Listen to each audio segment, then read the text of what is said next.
مفتی صاحب جو سب سے ضروری ہے مسلمان نہیں پڑھتے، ایمان کے صحیفے کو نگہبان نہیں پڑھتے، کیسے یہ مسلمان ہیں جو وقت سحر اٹھ کر اخبار تو پڑھتے ہیں قرآن نہیں پڑھتے۔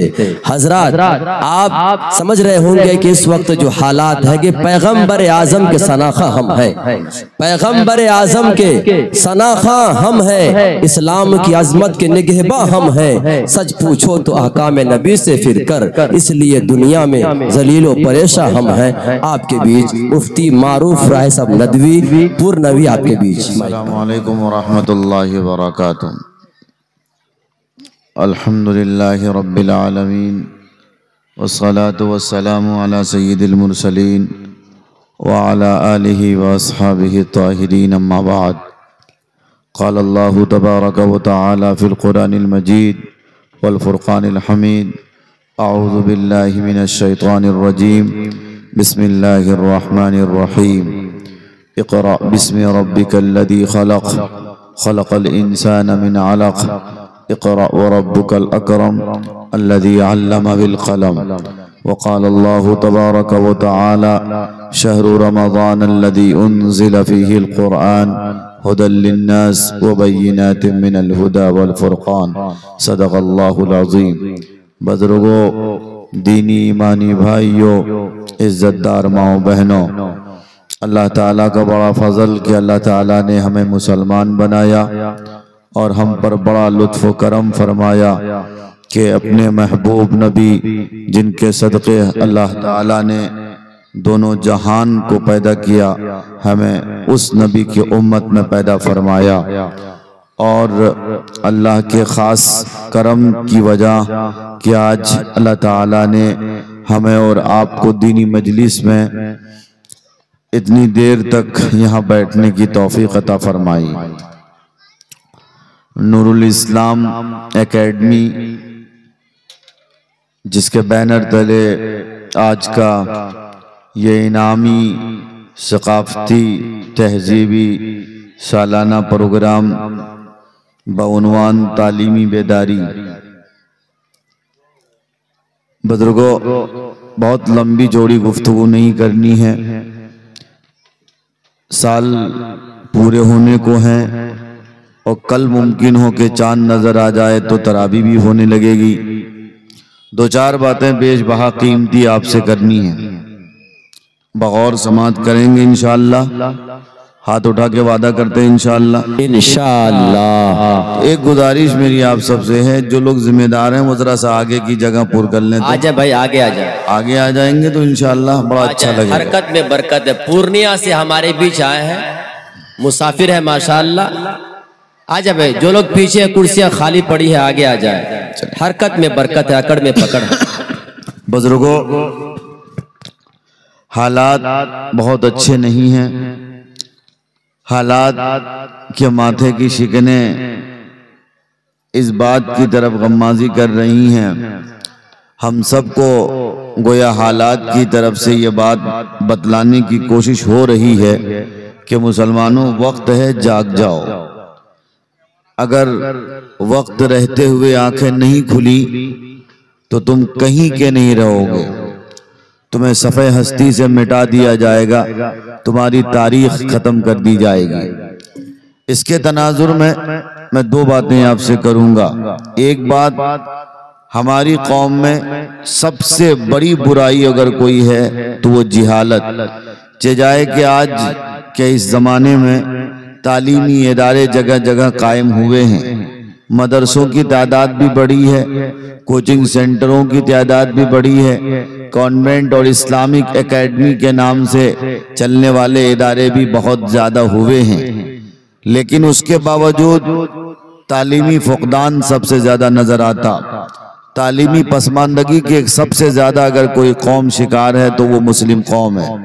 میں آپ سے زیادہ اونچی سطح کی گفتگو نہ کرتے ہوئے، چونکہ مائیں بہنیں بھی ہیں اور پروگرام تھوڑا سا بے ترتیب سا بھی نظر آتا، اس لیے دو تین باتیں صرف کروں گا۔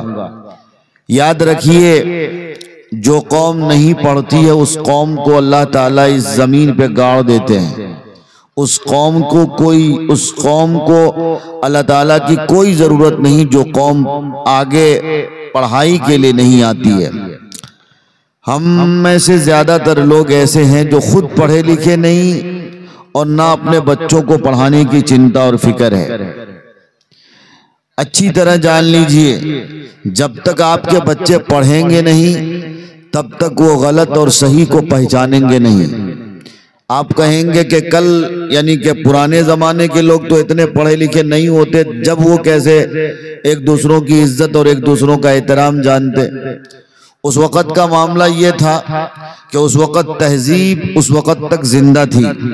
ہم میں سے بہت سارے لوگ ایسے تھے جو بڑوں اور چھوٹوں کا احترام بتایا کرتے تھے۔ ہماری مائیں ایسی تھیں جن کو دوپٹے کا احساس معلوم تھا کہ دوپٹہ کتنی بڑی چیز ہے۔ آج ماؤں کا بھی حال یہ کہ بچہ اگر روتا ہے تو بجائے اس کے کہ بچوں کو قرآن کی آیات پڑھ کے سنایا جائے، بچوں کو کیا پڑھ کے سنایا جاتا؟ ہماری مائیں کیسی ہوتی تھی کہ حسبی ربی جل اللہ پڑھ کے اپنے بچوں کو سلایا کرتی تھی۔ لیکن آج کی مائیں ایسی ہیں کہ بچوں کو بجائے حسبی ربی جل اللہ پڑھ کے سنائیں، وہ کیا کرتی ہیں کہ کامیڈی لگا کے دے دیتی ہیں، یا اسی طرح سے نانی تیری موڑنی کو موڑ لے گئی، اس طرح کے کارٹون لگا کے بچوں کو تھما دیتی ہیں۔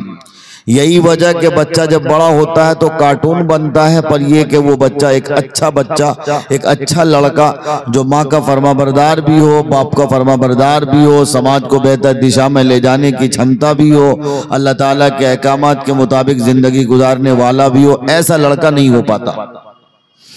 اچھی طرح جان لیجئے، جب پودا ہم لگاتے ہیں تو پودا لگاتے وقت ہماری ضرورت اس بات کی تھی کہ ہم اس پودے کی ہر طرح سے حفاظت کریں۔ اگر آپ نہیں کرو گے تو اس پودے میں کیڑے مکوڑے لگ جائیں گے۔ اس پودے کو اس سے قبل کہ وہ پودا پھلدار درخت ہو اور اس کی ٹہنیاں مضبوط ہوں، وہ پودا اسی وقت زیر زمین ہو جاتا، یعنی ختم ہو جایا کرتا۔ ایسے ہی چھوٹے چھوٹے معصوم بچے ہوا کرتے ہیں۔ میں ایک بات اس بیچ میں اور یہ کہنا چاہتا ہوں، ماں باپ کی پلاننگ بہت پہلے سے اچھی ہونی چاہیے۔ ایک صاحب کا واقعہ لکھا ہے، اور وہ صاحب ایسی ویسی شخصیت نہیں بلکہ حضرت صلاح الدین ایوبی رحمت اللہ علیہ کے والدہ اور والد کے بارے میں لکھا ہے۔ بغور سماعت کر لیں گے تھوڑی دیر، چونکہ رمضان بھی کل اگر چاند نظر آ گیا تو پرسوں پہلا روزہ، اور اگر نہیں تو پھر ترسوں پہلا روزہ۔ میں کہہ یہ رہا تھا کہ بچوں کی جیسی پرورش ہونی چاہیے وہ ایسی پرورش نہیں کر پا رہے ہیں۔ ایک تو ہمارے سماج میں ایک بڑی کمی یہ کہ ماں باپ عام طور پہ بڑے لالچی ہوتے ہیں۔ میرا بچہ 6 سال کا، 7 سال کا، 8 سال کا ہوتا، جس عمر میں ہم اپنے بچوں کو مکتب بھیجیں، مدرسہ بھیجیں، اکیڈمی بھیجیں، اسکول بھیجیں، کوچنگ سینٹر بھیجیں، اس عمر میں بچوں کو اکیڈمی نہ بھیج کر کے کہاں لگاتے ہیں؟ اس بچے کو ہم کسی سائیکل اور موٹر سائیکل کے پنچر کی دکان میں لگا دیتے، اور بچہ کیا کرتا ہے؟ سائیکل کی دکان میں پنچر بناتا، موٹر سائیکل کی دکان میں پنچر بناتا، صرف اس لالچ کے خاطر کہ میرا بچہ 2000 ٹکا 3000 ٹکا کما لے گا۔ اور زیادہ کرتے ہیں تو کچھ لوگ کیا کرتے ہیں؟ ہوٹلوں میں برتن مانجنے کے لیے بھیج دیتے ہیں۔ میں کہنا یہ چاہتا ہوں، وہ سماج، وہ سوسائٹی جو سوسائٹی آپ علیہ السلام کے تربیت یافتہ سوسائٹی، وہ سوسائٹی جس سوسائٹی کے نبی پر قرآن کی سب سے پہلی آیت اقرا بسم ربک الذی نازل ہوئی ہو، یعنی پڑھیے اس پروردگار کے نام سے جس نے سنسار کو وجود بخشا۔ آج وہ قوم اور وہ سوسائٹی کیوں در بدر کی ٹھوکریں کھا رہی؟ آج اس قوم کو تعلیمی بیداری کے عنوان پر کیوں جلسے کرانے کی ضرورت پڑ رہی ہے؟ آج اس قوم کے بچوں کو کیوں اس بات کی تاکید کری جا رہی کہ بچہ تیرے ایک ہاتھ میں قلم اور دوسرے ہاتھ میں کتاب ہونی چاہیے، کاپی ہونی چاہیے، تیرے پیٹ پر بستہ ہونا چاہیے، تجھے پڑھنا چاہیے، تو جب پڑھے گا تو بڑھے گا، تیری سوسائٹی ترقی کرے گی، تیرے والدین ڈیولپ کریں گے، تو ایک اچھے سوسائٹی کا بچہ کہلائے گا۔ یہ کہنے کی ضرورت نہ پڑتی، بچہ خود بخود اٹھتا، بجائے اس کے کہ اس کے ہاتھ میں گلی ڈنڈا ہو، بجائے اس کے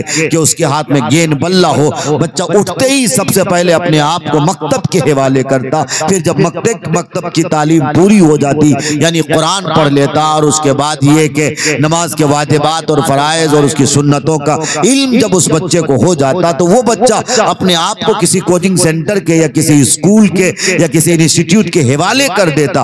یہ بچوں کی ذہن سازی ہونی چاہیے تھی، یہ بچوں پر ایسی محنت ہونی چاہیے تھی، لیکن کمی ہمارے گارجینز کی ہے، کمی ہمارے پیرنٹس کی ہے۔ اس لیے میں آپ سب سے کہنا یہ چاہتا ہوں، جب آپ شادی نہ کریں اس سے پہلے ہی، جیسے کہ صلاح الدین ایوبی رحمت اللہ علیہ کی والدہ کی بھی یہی خواہش تھی کہ اللہ میری شادی اگر ہو بھی تو کسی ایسے مرد سے شادی ہو، ایسے مرد سے شادی ہو کہ جس مرد کے تلاطم سے اور میرے بطن سے ایک ایسے بچے کو وجود دینا، ایک ایسے بچے کو جنم دینا جو بچہ فاتح فلسطین قرار دیے جائے، جو بچہ مسجد اقصی کی اینٹوں سے اینٹ بجانے کے لیے یہودی طاقتیں اور عیسائی طاقتیں اور صلیبیوں کا یہ جو فتنہ ابھر آیا ہے، ان فتنوں کے ساتھ مقابلہ کر سکے۔ الحمدللہ حضرت صلاح الدین ایوبی رحمت اللہ علیہ کی والدہ کا بھی شادی سے پہلے یہ خواب تھا، اور حضرت صلاح الدین ایوبی رحمت اللہ علیہ کے والد کے بارے میں بھی کتابوں میں آتا ہے کہ ان کے والد بھی یہی تمنا کیا کرتے تھے کہ میں ایک ایسی لڑکی سے شادی کرنا چاہتا ہوں جو لڑکی ایسی ہو جس کے عزائم ایسے ہوں، جس کے ارادے ایسے ہوں، جس کے بطن سے ایسا بچہ پلے جو بچہ وقت کا سپر پاور نہ بن کے بلکہ وہ بچہ غلام رسول بنے اور فاتح فلسطین قرار دیے جائیں، جو بچہ صلیبیوں کے فتنے کو زمین پہ گاڑ کے ختم کر دے، جو بچہ فلسطین کے جھنڈے کو ہمیشہ ہمیشہ کے لیے اجاگر کر دے۔ میرے بطن سے ایک ایسا بچہ ہونا چاہیے، اور میں ایسی لڑکی کی تلاش کر رہا ہوں۔ اللہ تعالیٰ جس دن مجھے ایسی لڑکی دے گا میں ایسی لڑکی سے شادی کروں گا۔ تو ظاہر ہے جس کے سامنے یہ تذکرہ ہو رہا تھا اس کے سامنے اس لڑکی کا تذکرہ بھی پہلے ہی ہو چکا تھا، تو اس شخص نے کہا کہ بھئی رشتہ تو آپ کے پاس ہے، میرے پاس ایک ایسی لڑکی ہے جو ایسا لڑکا تلاش کر رہا، یعنی ایسا پتی اور ایسا شوہر تلاش کر رہا جو شوہر ایسا ہو، جس کا خواب ایسا ہو، جن کے مستقبل کو تابناک کی صورت ایسی ہو، جو اپنے بچے کو ایک مجاہد بچہ دیکھنا چاہتا ہے، جو بچے کو شیر خدا جیسا بچہ دیکھنا چاہتا ہے، وہ ایسا بچہ دیکھنا چاہتا ہے جو فلسطین کی تقدیر کو بدل دے، تصویر کو بدل دے، صلیبی کے فتنے کو زمین پہ گاڑ کے ختم کر دے۔ تو ایک اچھا سنہرا موقع ہے۔ نعرہ تکبیر، اللہ اکبر، مفتی معروف راہی صاحب زندہ باد۔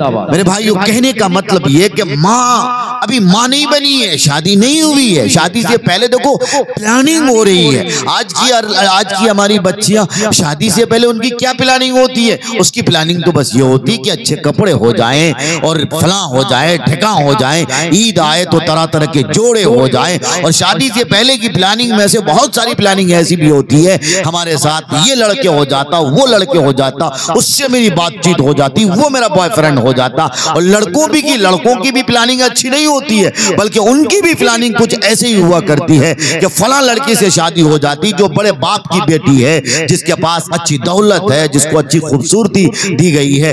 اس پلاننگ کے مطابق اگر کوئی شادی کرتا کہ میں فلاں لڑکی سے شادی کروں گا، تو وہ لڑکی ولی صفت ہے، وہ لڑکی ایک مجاہدہ لڑکی ہے، وہ لڑکی ایک اللہ والی لڑکی ہے۔ اس لڑکی سے شادی کرنے کے وجہ سے اللہ تعالیٰ مجھے ایک اچھا لڑکا دے گا، اور ایسا لڑکا دے گا جو لڑکا پورے علاقے کی تصویر بدلے گا، جو لڑکا پورے علاقے کے لوگوں کی خدمت کرے گا، مدد کرے گا، آگے آئے گا۔ اگر اس طرح سے ماں باپ کی پلاننگ اگر شادی سے پہلے ہی ہو جائے تو خدا کی قسم آج بھی میری سوسائٹی بدل سکتی ہے، آج بھی میرا سماج بدل سکتا ہے، یہ سماج ڈیولپ کر سکتا ہے، لیکن ہماری بدقسمتی کہیے، ہماری بے حسی کہیے، ہمارا حال تو یہ کہ شادی ہو جاتی، بچے پیدا ہو جاتے، باوجود اس کے بے حسی ختم نہیں، بچے پیدا ہونے کے باوجود 4-4 5-5 بچیوں کی ماؤں کے بارے میں اخبارات میں خبریں پڑھنے کو ملتی ہیں کہ فلاں کے ساتھ بھاگ گئی۔ باپ بھی بے شرم، ماں بھی بے شرم، یہ سماج بے شرم، یہ سوسائٹی بے شرم۔ پھر اس کے بعد یہ کہنا، یہ کہا جاتا کہ فلاں صاحب ظلم کر رہے ہیں، حکومت کا وہ نمائندہ مسلمانوں کے ساتھ یہ کر رہا تو وہ کر رہا۔ ارے صاحب کوئی کچھ نہیں کر رہا، آپ اپنے اعمال سے سب کچھ کروا رہے ہو، آپ سدھر کے تو دیکھو، آپ اللہ کی رسی کو مضبوطی سے تھام کے تو دیکھو۔ دیکھو, آپ نبی علیہ الصلوۃ والسلام کی جو سنت اور احادیث اور ارشادات ہیں اس کے مطابق زندگی گزار کے تو دیکھو. آپ نبی علیہ السلام کی تربیت یافتہ جماعت حضرات صحابہ کرام کے نقش قدم پر اپنے آپ کو چل کے تو دکھاؤ. اگر چل کے دکھاؤ گے نا تو دنیا تیرے قدموں میں آئے گی, دنیا تجھے جھک کے سلام کرے گی. دنیا میں اللہ تعالیٰ نے تجھے امامت کے لیے پیدا کیا تھا, حکومت کی کرسی تیرے پاس ہونی چاہیے تھی, جاہو جلال تیرے پاس ہونا چاہیے تھا, منصب کے حقدار تم تھے, لیکن تمہاری بدقسمتی یہ کہ ذلت کے اور غارت کے تم پائیدان پہ دھکیل دیے گئے ہو. اس کی وجہ صرف اور صرف یہ کہ تیرے پاس پلاننگ نہیں ہے, تو ایک اچھے سوچ کا مالک انسان نہیں ہے, تیری فکر اچھی فکر نہیں ہے. آج میرے سماج کو کئی طرح کی برائیاں کھا رہی ہیں. ایک برائی تو ایک نفرت کی برائی ہے, اور وہ ایسی نفرت کی بھیانک برائی ہے.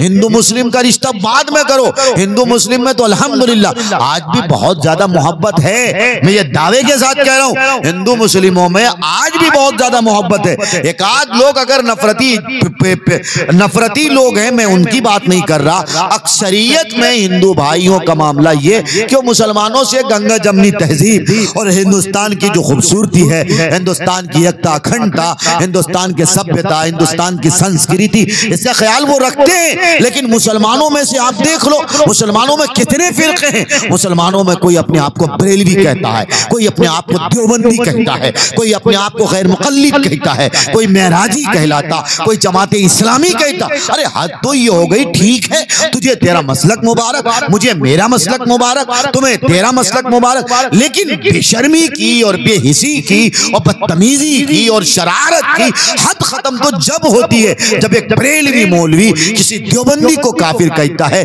کسی دیوبندی کے بارے میں یہ کہتا نظر آتا ہے. اور حال ہی میں ایک ویڈیو بہت تیزی کے ساتھ گردش کر رہی ہے, میری نظر بھی اس ویڈیو پر پڑی ہے, ممکن ہو کہ آپ بھی دیکھیں. یہ کشن گنج بہادر گنج کے علاقے ہے. ویڈیوز آپ تک جو پہنچا, آپ نے دیکھا, آپ کو پسند آیا ہوگا. پسند آ جائے دوستوں میں ضرور شیئر کریں, اور پہلی بار ہیں سبسکرائب ضرور کریں. ملتے ہیں پھر دوسرے ویڈیوز میں. السلام علیکم.